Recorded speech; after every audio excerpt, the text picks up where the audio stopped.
Hello বন্ধুরা, আজকে রাতে ডিনার তৈরি করছে আমার হাজবেন্ড। হ্যাঁ, কি ডিনার তাও আবার এই দেখো, দেখে নাও।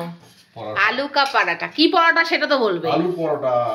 আলুর পরোটা, শুধু আলু না আলু গোবি? না, শুধু আলু। আজকে শুধু আলু। আচ্ছা, পরের বারে আবার আলু গোবি করে খাওয়াবো। ও আলু গোবি করে খাওয়াবে শীতের মধ্যে, কিন্তু এটা কিন্তু দারুণ ব্যাপার। হ্যাঁ দেখো বন্ধুরা, শীতের মধ্যে আমার হাজবেন্ড আমাকে কি সুন্দর করে টোরে খাওয়া। আজকে আমার একদম ইচ্ছা করছিল না কিছু করতে, তাই ও করে খাওয়াচ্ছে। আর এটা এখন প্রথমটা হয়ে গেছে, এই দেখো, এটা আমি এখন ছেলেকে দেবো। আচার? বাবু আচার খাবি? আচার খাবি? আচ্ছা ধর, তাহলে আমি দিচ্ছি। এই যে ওঠ ওঠ, উঠে নে আগে। ও বলছে আর নিচে নামবে না, আজকে টেবিলে যাবে না। ও বলছে শুকনো আছে মা, এখানেই দিয়ে দাও, এখানেই খেয়ে নেবো। খেয়ে একটু খা, খেয়ে বল বন্ধুদের কেমন হয়েছে। আমি আচার দিচ্ছি, দাঁড়া। তুই তো আবার তখন আবার একবার সন্ধেবেলা না করলো। ভালো? একদম বিছনায় বসে কম্বল চাপা দিয়ে একদম রাতের ডিনার সারছে ছেলে।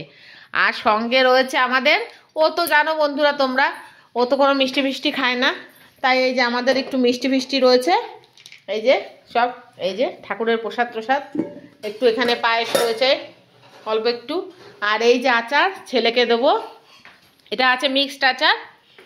তাহলে ছেলেকে দিয়ে দিই, আর আমরাও খেয়ে নিই ধীরে সুস্থে।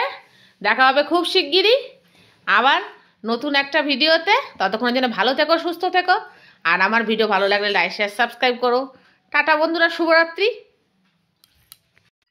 কি গো, কতগুলো নিয়েছো? হ্যাঁ, আমি এতগুলোই খাবো, বুঝলে তো বন্ধুরা। আমাকে একটা? হ্যাঁ, তুমি কম খাও, বেড়েছো না ওই জন্য কম। বুঝেছো তো, আচার দিয়ে দারুণ লাগছে। ছেলে খেলো কেচাপ দিয়ে, আচার অল্প নিল, কেচাপ বেশি নিল। আর আমরা নিলাম আচার দিয়ে। এটা আমি আরো দুজনেই খাবো, তারপরে মনে হচ্ছে থেকে যাবে, এতটা মনে খেতে পারবো না। আজকে আটা এই রুটি আমার এখানে দিয়ে রেখেছে, বুঝলে তো বন্ধুরা। আর আমাকে বলছে আমি নাকি খাবো। কি হয়েছে, কি বলছো? আটা মাখার মধ্যে জোয়ানটা দেওয়া ভালো আছে। হেভি হয়েছে বন্ধুরা, শীতের রাতে পুরো জমে গেছে। খাওয়া দাওয়াটা করে নি, হ্যাঁ ঝটপট। তোমরাও রাতে ডিনার করে নাও। আমার তো এমনি এমনি ভালো লাগে। এমনি এমনি